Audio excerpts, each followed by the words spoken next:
Hello, हाय, नमस्ते, जय शिव शंकर। कैसे हैं आप लोग? I hope and I wish कि आप सब अच्छे होंगे, स्वस्थ होंगे, एकदम मस्त होंगे। तो अभी हो रहा था सुबह का 10:30, इवन 11:15 होने पर था। तो मैं जल्दी से आ रही थी अपना पराठा सेकने के लिए। एक्चुअली मैं अभी पूजा वूजा करके फ्री हुई हूँ, तो मैं ब्रेकफास्ट नहीं की थी। तो मैं जल्दी से अपने लिए 2 मोटे मोटे से पराठे सेक लूँगी और उसको खाकर फिर बाबू को लेने जाऊँगी। एक्चुअली में खाली पेट चाहिए ना, तो थोड़ी सी तबीयत ख़राब जैसी हो जाती है।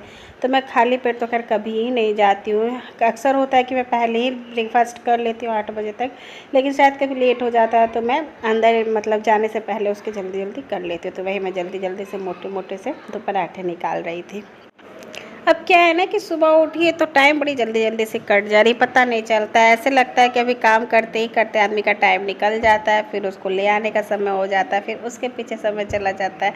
तो ऐसे ही करके दिन समय जल्दी जल्दी से निकलते जाते हैं। खैर अच्छा है, सब कुछ ठीक ठाक से निकलता जाए तभी अच्छा लगता है ना। तो बस यहाँ पे मेरे पराठे बनते जा रहे थे। मैं 2 ही बनाऊंगी, वैसे तो मैं 3 खाती हूँ, लेकिन मोटे मोटे बनाती तो 2 खाती हूँ। अगर पतली पतली तसल्ली से बनाती तो मैं 3 पराठे खा लेती हूँ। हेलो बोलो। हेलो हेलो हाय नमस्ते, कैसे हैं आप लोग? आई होप फैमिली आप सब अच्छे होंगे।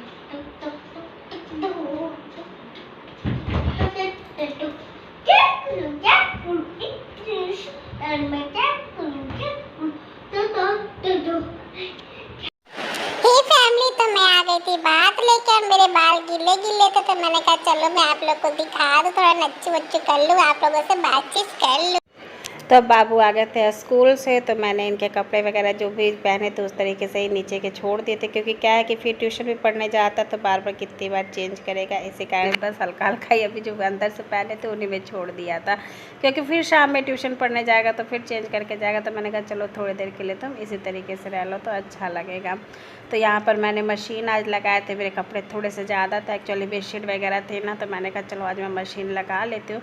वैसे मैं वीक में एक बार मशीन लगाती हूँ, बाकी डेली हाथ से धोती हूँ, लेकिन जब बेडशीट वगैरह होती है ना तो उस दिन मैं मशीन लगा देती हूँ। अब है तो यूज़ भी करना चाहिए, यूज़ ना कीजिएगा तभी भी खराबी हो जाती है ना, तो इसी कारण से। तो यहाँ पर देखिए बाबू और प्रिंसेस जी जान से लगे हुए कपड़े को डालने में। दोनों लूट लूट कर कपड़ों को उस पर डाल रहे थे। प्रिंसेस तो बस जैसे भाइयों करता है वैसे ही करती जाती है। तो प्रिंसेस ला रही थी, बाबू ला रहा था, ऐसे ही कर करके पहले छोटे छोटे जितने कपड़े थे ना वो मैंने धुल लिए थे, और बेडशीट वगैरह बाद में धुले थे, और सबसे लास्ट में फिर डोरमेट वगैरह डाल दिया था। तो इस तरीके से मेरे सारे कपड़े अच्छे से धुल गए थे और साफ़ हो गए थे।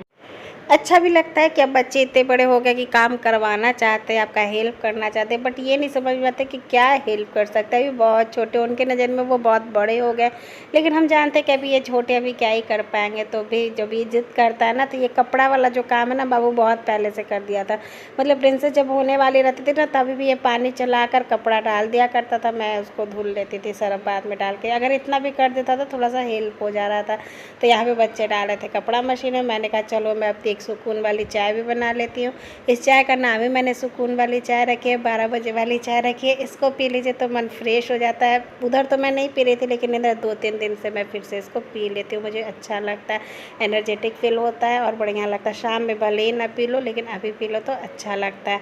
बाबू स्कूल से आए थे तो मैंने उनको उस टाइम में कुछ नहीं खिलाया था, तो बस अभी मैंने उनको बनाना दे दिया था। ऐसे तो मैं बनाना शेक देती हूँ, लेकिन अब क्या है कि बच्चे बनाना बहुत अच्छे से खा लेते हैं, तो फिर जब ऐसे खा लेते हो तो बनाना शेक देने का क्या पर्पस है। इसके बाद मैं उनको दूध दे दूँगी तो ये दूध भी आराम से पी लेंगे, तो इसलिए मैंने बनाना कट करके दिया था। तो प्रिंसेस को मैंने नहीं दिया था, प्रिंसेस भाई उसे लेकर खा रही थी। एक्चुअली प्रिंसेस ने पहले खाया था तो मुझे लगा कि अब नहीं खाएगी, लेकिन भाइयों खा रहा था तो फिर से मांगी, तो मैं फिर से इसको दी हूँ। तो देखिए कितने अच्छे से स्वाद से खा रही है। अब बच्चे बनाना वगैरह अच्छे से खा लेते हैं तो अच्छा लगता है। मैं भी थोड़ा सा फ्री हो जाती रही, तो हर टाइम कुछ ना कुछ बना कर ही देना होता है, तो इसी कारण से बाबू भी बहुत बढ़िया से खा लेता है, प्रिंसेस भी अच्छे से खा रही थी। इसके बाद थोड़ी देर दोनों खेलेंगे, उसके बाद मैं फिर बाबू को पढ़ाऊँगी। तो मेरे कपड़े लगा दिया है मैंने धुलने के लिए, एक्चुअली बच्चों ने लगा दिया है, बच्चे अब खा रहे हैं और मैं पी लूँगी अपनी सुकून वाली चाय। तो इस टाइम मैंने बच्चे मेरे खेल लिए थे, तो बच्चों क्या बाबू को पढ़ाने के लिए बैठा दिया था, प्रिंसेस को खेलने के लिए बैठा दिया था। मुझे चाहिए तो कि मैं प्रिंसेस को पढ़ाऊँ, लेकिन नहीं हो पाता यार। दोनों को अगर एक साथ रखती हूँ ना तो बाबू उसी को देखने लगता है। मैं अब ये सोच रही हूँ कि प्रिंसेस के लिए अलग से मैं 1 घंटा निकालूँ, या तो जब वो स्कूल रहता है, नहीं तो जब उसके डैडी उसको पढ़ाते तो प्रिंसेस को लेकर मैं अलग ही बैठ जाऊँ, तभी ये कुछ लिख पढ़ना सीख पाएगी। साथ में रहेंगे ना तो दोनों खेलते बहुत हैं और एक दूसरे को ही देखते रह जाते हैं। जिनके 2 बच्चे होंगे वो समझ सकते होंगे मेरे इस बात को कि बड़ी दिक्कत हो जाती है। तो बस प्रिंसेस को मैंने पढ़ने नहीं बैठाया था, सिर्फ खिलौना वगैरह दे दिया था, तो वो खेल रही थी और बाबू अच्छे से पढ़ रहे थे। अभी लिखने वाले जितने भी टास्क होते हैं वो कर लेते हैं, बाकी जो याद कराने वाली चीज़ें होती है वो तो बैठ के बार बार साथ साथ में बोलिएगा तभी ये पढ़ेंगे। लिखने वाले में भी बोलते रहना पड़ता है पीछे से, ऐसा नहीं कि अपने मन से एकदम फटाफट से लिख लेते हैं। बट ये है कि बच्चा धीरे धीरे करके थोड़ा तो सुधार कर ही लेता है। शुरू का याद करते तो उसके अकॉर्डिंग तो बहुत अच्छा हो गया। यहाँ पे मैंने कपड़े इतने सारे धुल दिए थे कि सारी मेरी तार जो थी वो भर गई थी, तो मैंने कहा चलो मैं रेलिंग पे भी डाल देती हूँ। बाकी अभी बेडशीट वगैरह नहीं डाली थी, बेडशीट को मैंने ऐसे ही हाइड्रो में निकाल दिया था। मेरी हाइड्रो है अभी ख़राब, तो मैंने तभी भी उसको उसमें डाल दिया था, तो पानी जो उसकी होती है ना वो निकल जाती है, थोड़ी बहुत सी ही रहती है उसके अंदर। यहाँ पे प्रिंसेस देखिए कलर कर रही थी, बाबू का पुराना कोई कलर बुक है उसी को लेकर कलर कर रही है। और मैंने अलग अलग बैठाने के कारण बाबू को ऊपर बैठाया, इसको नीचे बैठाया। अगर एक साथ बैठा दूँगी, देखने वाले बैठा दूँगी ना एक दूसरे को, तो दोनों देखते ही रह जाएंगे और उसी में कुछ ना कुछ चीज़ के लिए लड़ाई झगड़ा कर लेंगे।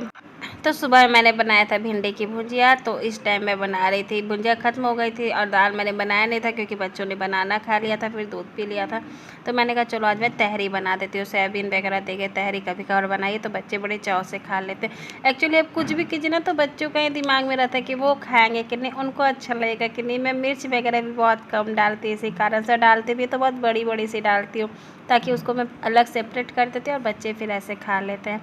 तो बस मैंने ये सोचा कि बच्चे बड़े चाव से खाएंगे। बाबू को ना न्यूट्रेला बहुत पसंद है, इसलिए मैं इसको न्यूट्रेला को बॉयल पहले कर दे रही थी, अब तब कुकर में डालूंगी। ऐसे तो आप डायरेक्ट भी कुकर में डालिए तो पक जाता है, लेकिन उसमें थोड़ा सा चिमड़पन रह जाता है। इस तरीके से बॉयल करने के बाद तब फ्राई करते समय मैं न्यूट्रेला को डालूंगी ना तो बहुत अच्छा खिला खिला सा बनता है। 바람이 불어온 그 밤에 꺼진했던 조각들이 난 떠올라 순간에 falling down 감추려 애썼던 마음 다 들킬까봐 도망가 버렸지 यहाँ पे मैं तहरी बना रही थी घी में। तो सबसे पहले मैंने घी में जीरा दिया था, मिर्च दिया था, फिर आलू को हल्का सा बॉयल कर लिया, सॉरी आलू को हल्का सा फ्राई कर लिया था। जब आलू हमारी हल्की सी फ्राई हो गई थी तो मैंने न्यूट्रेला डाल दिया था। न्यूट्रेला को भी थोड़ा सा फ्राई हुआ तो उसके बाद मैंने थोड़े से हल्दी नमक स्वाद के अनुसार और थोड़े थोड़े से मसाले इसमें ऐड कर दिए थे। मसाले कम ही डाले थे क्योंकि ज़्यादा तीखी हो जाएगी या ज़्यादा चटपटी हो जाएगी तो फिर बच्चे, वही बात है बच्चे पर बात आ जाती है, बच्चे नहीं खा पाएंगे। तो इसी कारण से मैंने हल्की हल्की सी मसाला डाला था और बस अब इसको थोड़ी देर के लिए मैं भून लूँगी। चावल को थोड़ा भूनिए ना तो तहरी में टेस्ट इसका बहुत मायने रखता है। अगर अच्छे से चावल को इस टाइम भून लीजिए इस स्टेप पे ना तो वो खिली खिली हुई बिल्कुल अलग अलग अच्छी बनती है। तो इसको मैं ज़रूर पूरा करती हूँ, इसको मैं अच्छे से इस टाइम में फ्राई कर लूँगी, थोड़ा मतलब ठीक ठाक से भून लूँगी। उसके बाद जितनी चावल थी उसके दुगना पानी डालकर 2 सीटी लगा दूँगी।